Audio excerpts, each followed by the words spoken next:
बहुत विस्तृत है। तो शिव तत्व का कुछ वर्णन करेंगे, कुछ शिव जी के गुणों का वर्णन करेंगे। तो शिव जी जो है विष्णु तत्व से कैसे पृथक हैं और कैसे एक हैं, तो इसके लिए ये बताया गया है। क्षीरम यथा दधि विकार विशेष योगात् संजायते नहीं तथा प्रतिगस्ति हेतु। क्षीरम यथा दधि विकार विशेष योगात्। क्षीर यानी दूध ही जो है क्या होता है, दही बन जाता, दही बन जाता है विकार विशेष योगा, विशेष विकार के योग से। जैसे खटाई में अगर मिल जाए दूध में तो ये जो है दही बन जाता है। क्षीरम यथा दधि विकार विशेष योगात् संजायते नहीं तथा प्रतिगस्ति हेतु, तो उसका अलग हेतु नहीं है। यानी दही जो है ये दूध से ही आता है, दूध के अलावा और किसी चीज़ से दही नहीं बनता, दूध से ही बनता है। तो पृथक हेतु नहीं है। दही का है जो कारण है ये विष्णु ही है कारण, पृथक कारण नहीं है। लेकिन तो भी दही अलग वस्तु है और दूध अलग वस्तु है। दूध के गुण अलग हैं, दही के गुण अलग हैं। तो क्षीरम यथा दधि विकार विशेष योगात् संजायते नहीं तथा प्रतिगस्ति हेतु यह संभुतामपि तथा समुपैति कार्यात् गोविंदमादि पुरुषम तमहम भजामि। तो वो संभुता जो है किस विशेष कार्य से जो है वे प्राप्त करते हैं, तो वे आदि पुरुष गोविंद का मैं भजन करता हूँ। तो अगर आप शिव जी के मंदिर में जाते हैं और शिव जी का अगर मान लो प्रणाम मंत्र है, अगर आप चाहते हो कि बोलना, तो शिव जी का प्रणाम मंत्र ये है, शिव जी बहुत प्रसन्न होंगे। इसमें है तो गोविंदम आदि पुरुषम तमहम भजामि, आदि पुरुष गोविंद का मैं भजन करता हूँ। आदि पुरुष गोविंद ही जो है शिव रूप जो है हो गए, शिव जी का रूप हो गए। लेकिन कैसे, जैसे दूध दही का रूप बन जाता है। तो दही जो है अब दूध नहीं बन सकता, लेकिन दूध और भी दही बन जाता है। दूध से तो और भी दही प्राप्त होता है, लेकिन दही दूध नहीं बन सकता। उस प्रकार से शिव जी की जो शक्तियाँ हैं वो न्यून हैं, और जो श्री कृष्ण हैं आदि पुरुष गोविंद हैं, तो वो जो है संपूर्ण जो है आध्यात्मिक है। श्री कृष्ण का जो शरीर है वो 100% आध्यात्मिक है, और शिव जी के शरीर में क्या है, कुछ परसेंटेज है भौतिकता का परसेंटेज है। तो भौतिकता जो भौतिक प्रकृति है ना, तो उसका जो है जो मिलावट होती है तो जो है शिव तत्व बनता है। तो जो शिव तत्व है ये जीव तत्व भी नहीं है और विष्णु तत्व भी नहीं है। अगर हम शिव तत्व को जीव तत्व मानते हैं तो भी अपराध होता है, सामान्य जीव नहीं है, महादेव है ना। और शिव जी को अगर हम विष्णु तत्व मानते हैं तो भी जो है अपराध होता है। तो हम शिव जी को किस प्रकार से माने, वैष्णवा नाम यथा शंभु है। तो वैष्णवों में जैसे शंकर जी तो महान वैष्णव, शिव जी जो है महान वैष्णव है। तो इसमें कई जो है बातें हैं शिव जी के संबंध में। जैसे शिव जी की उपासना जयद्रथ ने की थी। जयद्रथ जब पराजित हुआ, 5 पांडवों से पराजित हुआ, उसने द्रौपदी का अपहरण करने की चेष्टा की थी। जिस समय द्रौपदी और 5 पांडव जो है 12 साल के वनवास में थे, तो जयद्रथ अपनी सेना से वहाँ गुजर रहा था और द्रौपदी को देखा, तो द्रौपदी का अपहरण करने की कोशिश की उसने, है ना। तो उस समय फिर जो है जब पांडवों को पता चला तो जो है अर्जुन ने उस समय क्या किया कि अपने बाणों से जयद्रथ का जो रथ है वो रोक दिया, और भीम से जाकर के जयद्रथ को जो है बहुत पीटते हैं, बड़ी दुर्दशा करते हैं उसकी, और युधिष्ठिर महाराज के सामने ला करके उसको जो है उसको कहलवाते हैं कि मैं युधिष्ठिर महाराज का दास हूँ। तो बहुत उसका जो है अपमान हुआ। तो उस कारण से जयद्रथ ने शिव जी की पूजा की, शिव जी की आराधना की, और शिव जी प्रसन्न होकर के बोले कि वर मांगो। तो जयद्रथ ने वर मांगा शिव जी से कि मैं 5 पांडवों का वध कर सकूं, आप मुझे ऐसा वरदान दीजिए। तो शिव जी ने कहा कि 5 पांडवों का वध कोई भी शक्ति नहीं कर सकती, क्योंकि श्री कृष्ण उनके रक्षक हैं। हरि बोल। तो शिव जी ने जो है ऐसे अंधाधुंध वरदान नहीं दिया, उनका कि 5 पांडवों का वध कोई नहीं कर सकता, श्री कृष्ण के रक्षक हैं। और अर्जुन तो मेरे समान बलवान है, इसलिए अर्जुन को तुम जीत भी नहीं सकते। लेकिन बाकी जो 4 पांडव हैं उनको एक ऐसा अवसर मिलेगा तुम्हें कि तुम पराजित कर पाओगे। 4 पांडवों को तुम पराजित कर पाओगे, वध नहीं कर सकते लेकिन पराजित कर पाओगे। तो इस प्रकार से जयद्रथ को शिव जी ने जो वर दिया, तो जिस समय महाभारत का युद्ध चल रहा था और अर्जुन संसप्तकों की सेना के साथ युद्ध करने के लिए चले गए थे, तो उस समय महाभारत का जो है 13वां दिन चल रहा था। तो भीष्म जी की सरसैया 10वें दिन हो गई थी और द्रोणाचार्य कौरव सेना के सेनापति थे।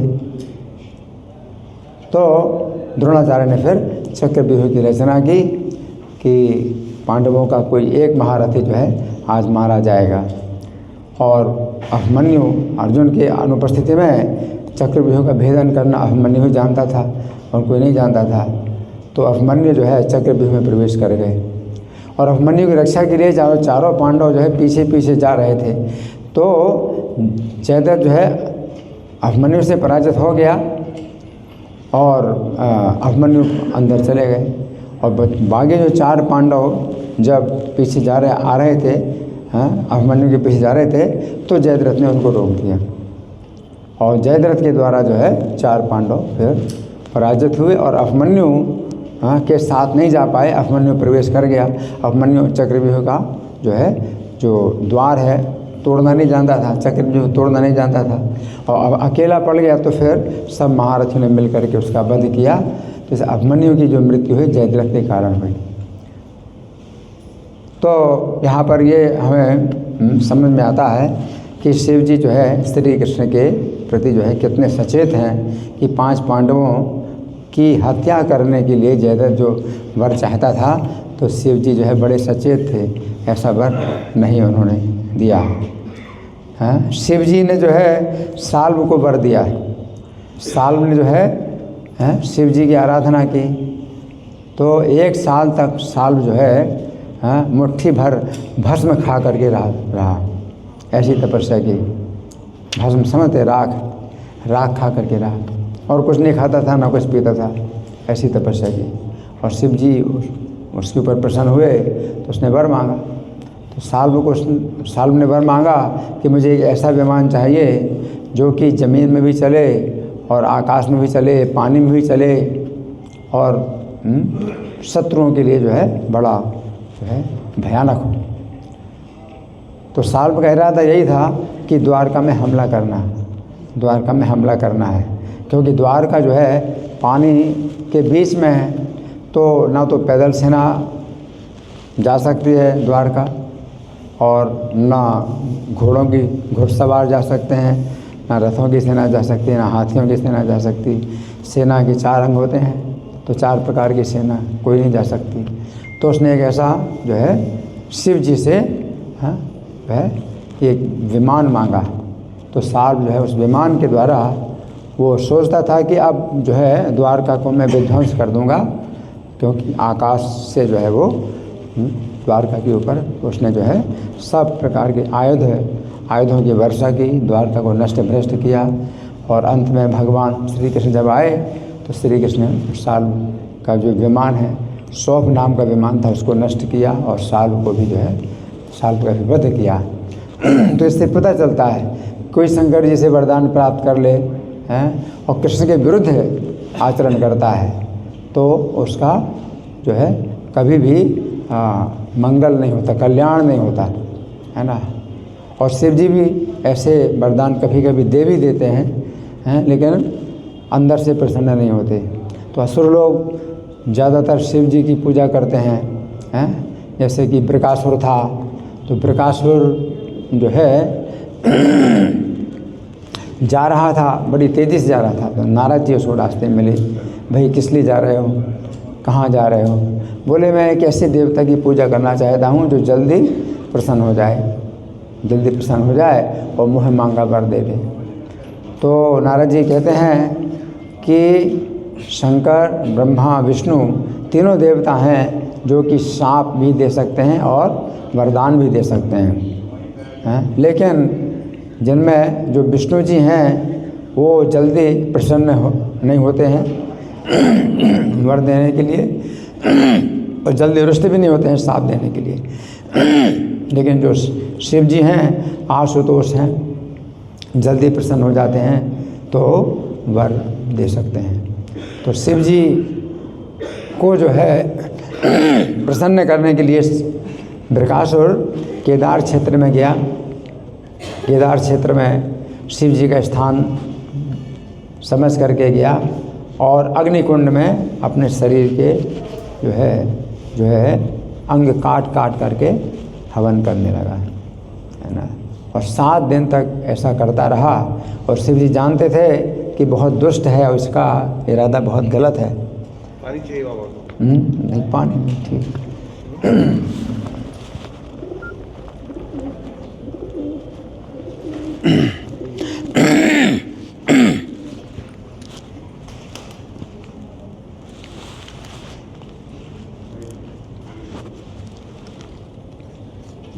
तो शिव जी जानते थे कि इसका इरादा बहुत गलत है, तो प्रकट नहीं होना चाहते थे, इसको वर नहीं देना चाहते थे।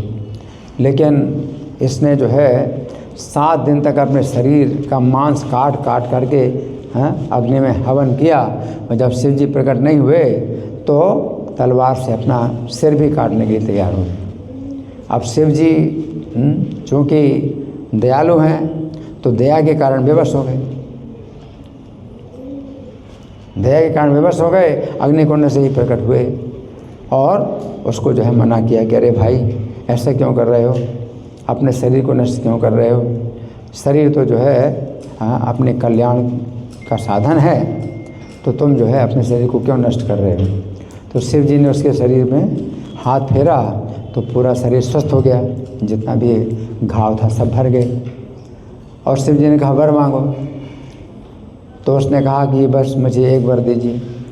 जैसे कि भक्त लोग होते हैं ना, तो भगवान अगर वर देने के लिए आते हैं तो भक्त भगवान की स्तुति करता है, प्रणाम करता है, प्रार्थना करता है। ऐसे कई प्रसंग आते हैं कि जब भगवान जो है वर देने के लिए आते हैं अपने भक्तों को, तो जो भक्त हैं वो वर मांगने के पहले भगवान की बहुत स्तुति और जो है वंदना करते हैं। लेकिन ये असुर था, इसने शिव जी की स्तुति वंदना कुछ नहीं की, बस वर, मुझे वर चाहिए, है ना। जैसे वो कहते हैं अशिष्ट, तो पूरा अशिष्ट था, मुझे वर चाहिए, है ना। क्या वर चाहिए? मैं जिसके सिर में हाथ रखूं वो मर जाए, उसकी मृत्यु हो जाए, तो ये वर। तो शिव जी कहते हैं नहीं नहीं, ऐसा वर मत मांगो, तो मैं अपना गर्दन काट दूंगा। ये जो है असुर की ये तरीके होते हैं, अगर वर नहीं दोगे तो अपनी गर्दन काट लूँगा। तो शिव जी ने बेबस होकर के उसको वर दे दी, और जब वर दे दिया तो उस वर की परीक्षा करने के लिए वो शिव जी के सिर में हाथ रखना चाहता। अब देखिए शिव जी जो है कितने बंध गए कि अगर उसको मारना चाहें तो मार सकते हैं। शिव जी के सिर में हाथ रखे वो, उसके पहले उसको मार सकते हैं, उसके हाथों पकड़ दें तो उसके हाथ भी तोड़ दें। लेकिन शिव जी ऐसा नहीं कर सकते हैं, क्यों? उन्होंने वर दिया, अब वर का वो प्रयोग करना चाहता है तो शिव जी कैसे रोक सकते हैं? अगर वर दिया है तो अब वर का जो है तुम जिस तरह से चाहो उस तरह प्रयोग करो, वो छूट है। तो शिव जी के सिर में हाथ रख रहा है तो शिव जी दौड़ रहे हैं, भाग रहे हैं, और वो शिव जी के पीछे भाग रहा है। एक ऐसी भी जो है समस्या आ गई शिव जी के सामने, है ना।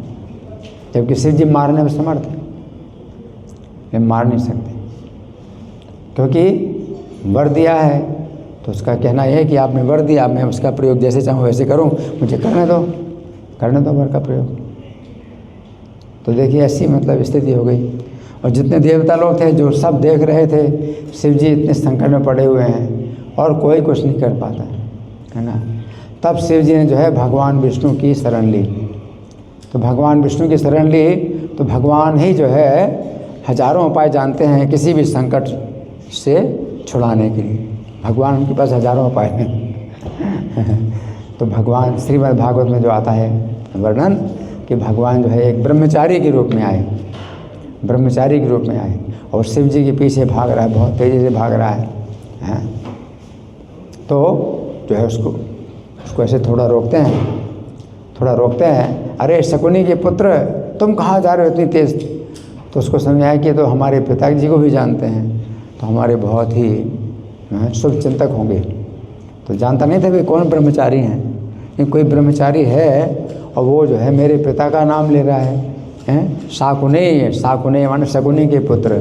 शकुनी वो महाभारत के शकुनी नहीं है जो दुर्योधन के मामा, वो नहीं है। शकुनी जो है ये हिरण्याक्ष का पुत्र है।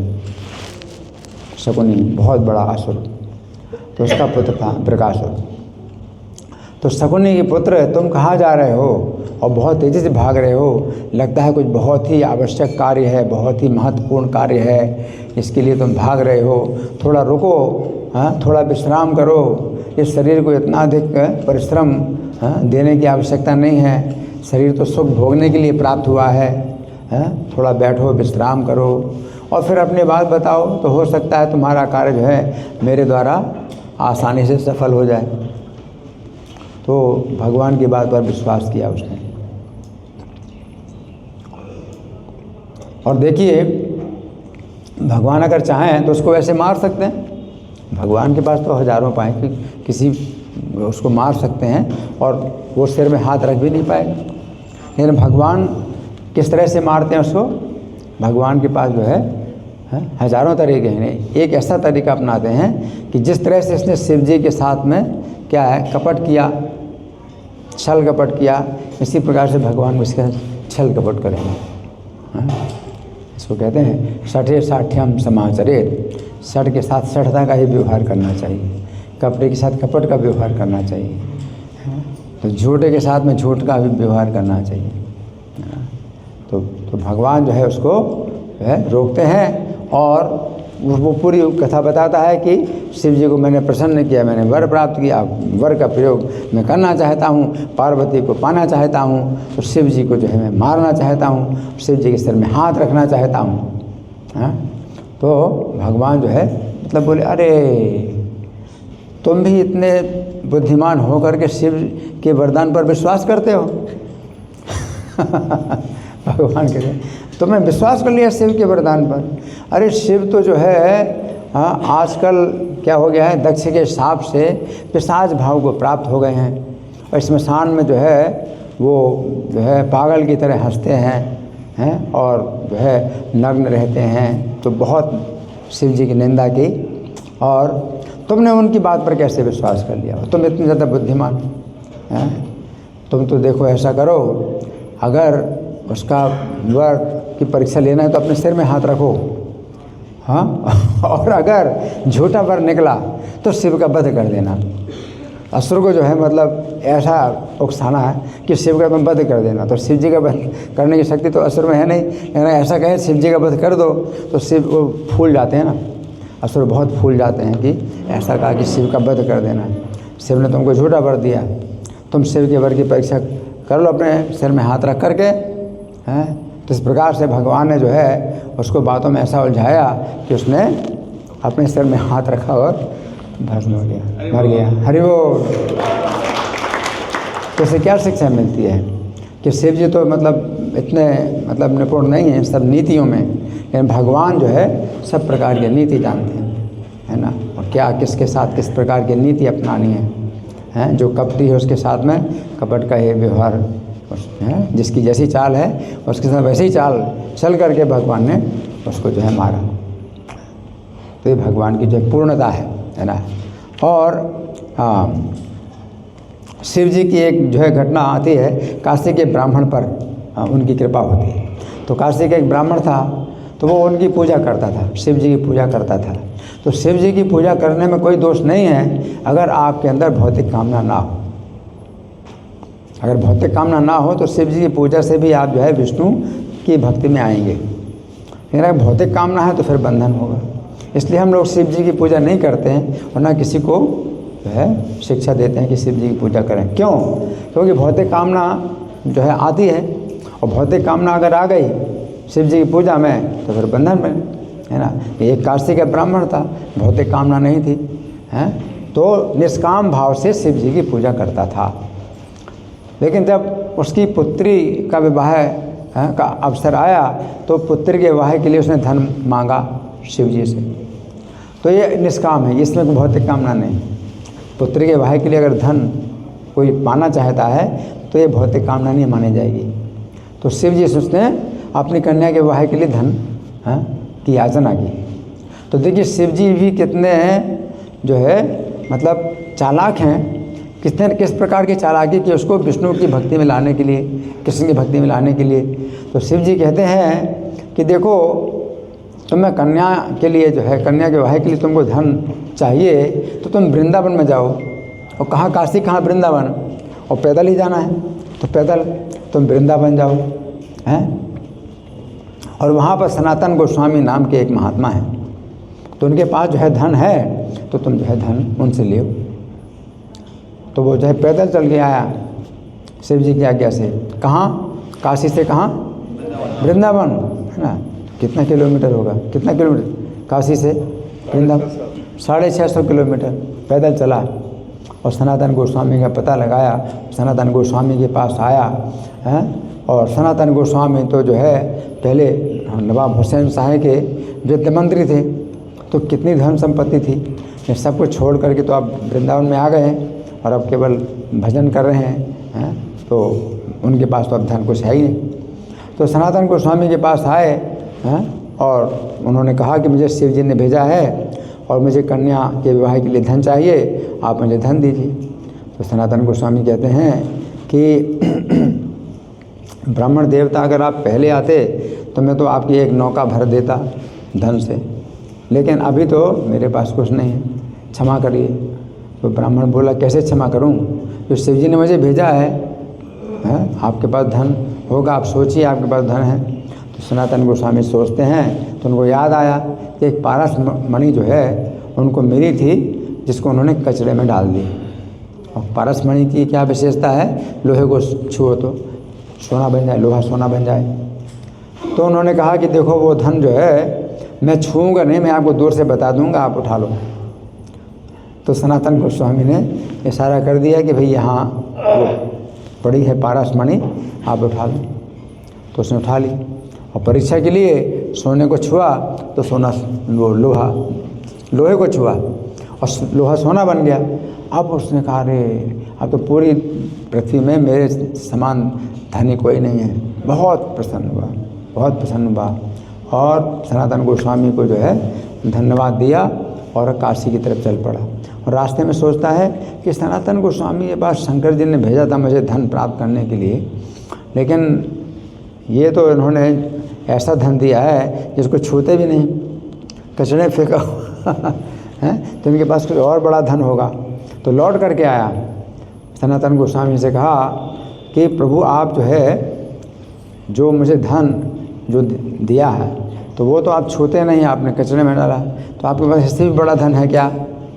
तो सनातन गोस्वामी कहते हैं इससे भी बड़ा धन है, लेकिन पहले इस धन को आप जमुना जी में फेंको। तो जमुना जी में फेंकवा दिए पारस मणि, है ना।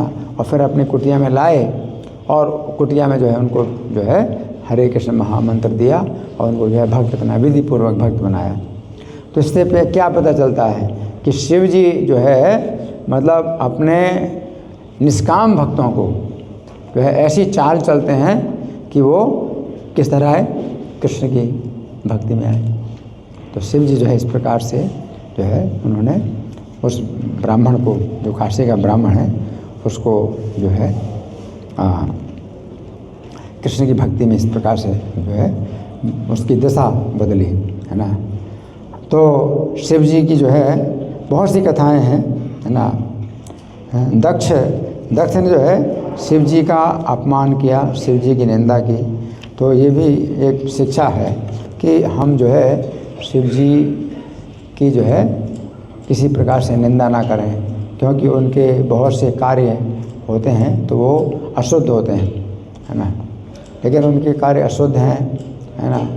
लेकिन हम जो है हाँ उनकी नकल ना करें, क्योंकि वे महाभागवत हैं, वे जो है सर्वोच्च वैष्णव हैं। और बहुत ऊंचे धरातल पर कोई वैष्णव होता है तो उसके कार्य की हम नकल नहीं कर सकते हैं। तो दक्ष ने जो है उनकी निंदा की थी और सब पूरी प्रजापतियों की सभा में दक्ष ने जो है शिव जी की निंदा की थी, है ना।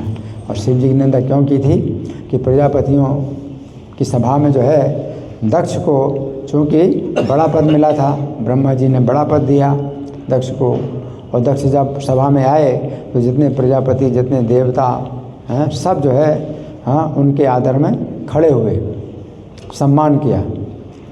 ब्रह्मा जी ने सम्मान नहीं किया तो ब्रह्मा जी तो पिता हैं, तो ब्रह्मा जी से तो कोई शिकायत नहीं थी दक्ष को। और शिव जी भी ब्रह्मा जी की तरह बैठे रहे, तो उसने जो है शिव जी के ऊपर जो है फिर बहुत ज़्यादा जो है दोष लगाया।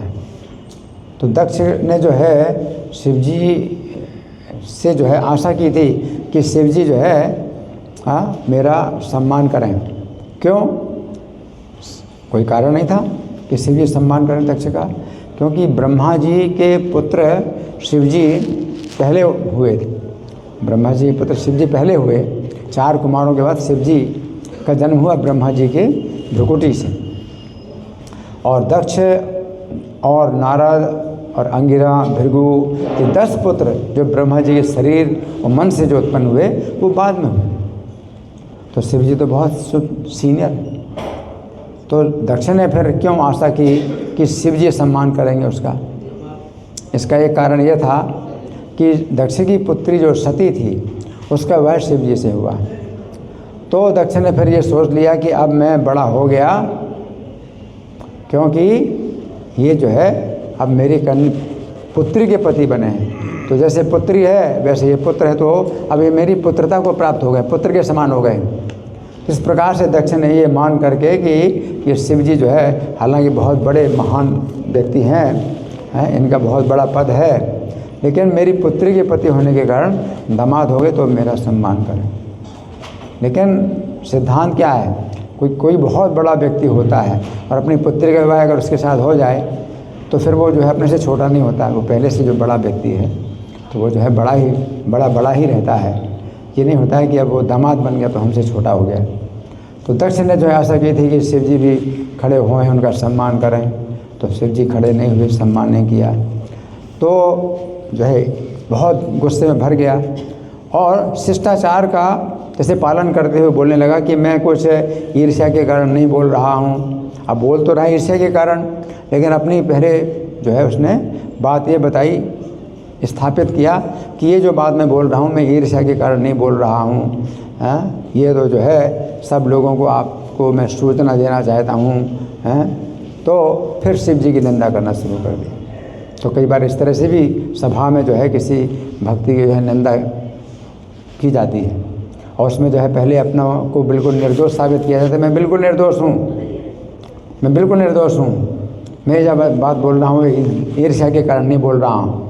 और उसने फिर शिव जी की बहुत निंदा की। तो क्या लुप्त क्रिया, शिव जी को बोला ये लुप्त क्रिया है, यानी शिष्टाचार का पालन नहीं करता है, अशुचि है यानी अपवित्र है, मानी मतलब घमंडी है, भिन्न सेतु सभी मर्यादाओं को भंग करने वाला है, निरपत्रप है यानी निर्लज्ज है, स्तब्ध है, आचरण विहीन, दूषित है यानी लांछित है, प्रेतों के स्थान में रहने वाला है, भयंकर प्रेत और भूतों से घिरा हुआ रहता है, पागल के समान घूमता है, नग्न रहता है, बिखरे हुए बाल हैं इसके हमेशा होते हैं, कभी हंसता है कभी रोता है, सारे शरीर में चिता की भस्म लेपे हुए रहता है, स्नान नहीं करता है, मुंडों की माला धारण करता है और मृतकों की हड्डी के आभूषण धारण करता है, अमंगल की आकृति है, विक्षिप्तों को प्रिय लगने वाला है। ऐसे शिव जी की बहुत निंदा की, है ना। लेकिन फिर शिव जी जो है शिव जी को श्राप भी दिया सबके सामने। और शिव जी जो है कुछ नहीं बोले, बिल्कुल चुप रहे और सभा से उठ के चले गए चुपचाप। तो दक्ष को फिर लगा कि भाई मैंने शिव जी की निंदा की और शिव जी को साथ दिया, उन्होंने ना उल्टा मुझे साथ दिया और ना उल्टी निंदा की, वो चले गए। तो सबके बीच में दक्ष को जो है ऐसा महसूस हुआ कि मैंने ये मेरी ओर से जो है ये दोष हुआ, तो ऐसा लगा। और बहुत समय तक दक्ष और शिव जी की से दूरी बनी रही। शिव जी ने कोई बात नहीं की, कोई बात नहीं होती थी, है ना। लेकिन फिर अब दक्ष सोचता है कि मैं शिव जी का अपमान इस प्रकार से करूं कि सीधे निंदा नहीं करूंगा।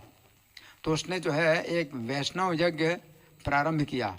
अब देखो, कभी कभी हम दूसरे भक्तों का सम्मान करते, सब भक्तों का सम्मान करते हैं, लेकिन वो सम्मान करने का जो कारण है वो ये होता है कि हमें इनका अपमान करना है, ये सबसे सीनियर हैं, तो इनका जो है सम्मान ना करके मैं सबका सम्मान करूंगा। इससे क्या होगा, इनका डायरेक्ट मैं ना निंदा कर रहा हूँ, लेकिन इनका अपमान होगा कि सबके बीच में सबका सम्मान करूँ और इनका सम्मान ना करूँ। तो दक्ष ने जो है ये योजना बनाई, तो दिखाने के लिए कि मैं बहुत बड़ा यज्ञ कर रहा हूँ, बहुत महान हूँ, बड़ा महान हूँ। तो उसने सब देवताओं को आमंत्रित किया, सम्मान पूर्वक सबको बुलाया उस यज्ञ में, है ना, और शिव जी को नहीं बुलाया। तो शिव जी समझ रहे थे, सब देवता लोग जा रहे हैं, ऋषि लोग जा रहे हैं उस यज्ञ में, बहुत बड़ा यज्ञ हो रहा है, हलचल हो रही है, बहुत हलचल हो रही है, और शिव जी बैठे हैं चुपचाप, सती के साथ बैठे हैं, अपनी पत्नी के साथ, और देख रहे हैं, समझ रहे हैं कि उसकी भावना किस तरह की है।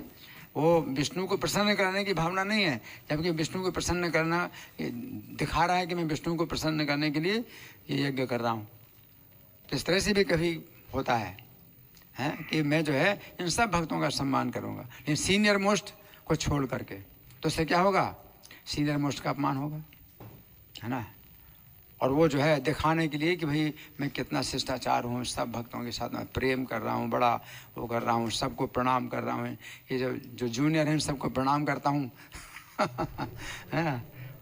तो इस तरह से शिव जी का अपमान, उसने सोचा कि इस तरह से क्या होगा कि मेरा सम्मान भी होगा सब लोगों के बीच में, मेरा कोई अपराध भी नहीं होगा, और शिव जी का जो है इस तरह से अपमान होगा। तो इस प्रकार से मन से भी जो है कोई व्यक्ति अपराध करता है किसी वैष्णव का, तो इस प्रकार से करता है, वाणी से तो नहीं कर रहा है, वाणी से निंदा नहीं कर रहा है, मन से अपराध करता है इस प्रकार से। तो इस तरह से दक्ष ने जो की, फिर दक्ष के यज्ञ का विध्वंस हुआ। तो इस तरह से हमें शिव जी के संबंध में काफ़ी बातें हैं जो कि विचार करने की हैं। तो हमने कुछ चर्चा की शिव जी के बारे में। तो आज शिवरात्रि है, तो हमें जो है आज उनका जो है ब्रह्मा जी की भ्रुकुटी से, ब्रह्मा जी क्रोध से उनका जन्म हुआ, और फिर जन्म लेते ही रोए। तो पहले व्यक्ति हैं शिव जी जो रोए जन्म के समय, इसलिए उनका एक नाम रुद्र पड़ा कि ब्रह्मा जी के शरीर से और मन से जितने भी हैं मतलब पुत्रों ने जन्म लिया, कोई नहीं रोया, लेकिन शिव जी रोए, है ना। तो रुद्र नाम पड़ा। ब्रह्मा जी ने 11 नाम दिए, शिव जी को 11 स्थान दिए, 11 पत्नियां दियाँ। तो इस तरह से जो है कथा श्रीमद् भागवत में आती है। तो आज शिवरात्रि है, तो हम जो है शिव जी से अगर कुछ चाहें प्रार्थना करें तो प्रार्थना कर सकते हैं कि जैसे भगवान के वो प्रिय हैं और वैष्णवों में सबसे श्रेष्ठ हैं, तो उस प्रकार की कृपा जो है हमारे ऊपर भी आए, हमें भी एक बिंदु मिल जाए कृपा का, तो हमारा जीवन पवित्र हो जाए, शुद्ध हो जाए। हरे कृष्णा। शिवरात्रि महामहोत्सव की जाए, शीला प्रभुपाद की जाए। हरे कृष्णा।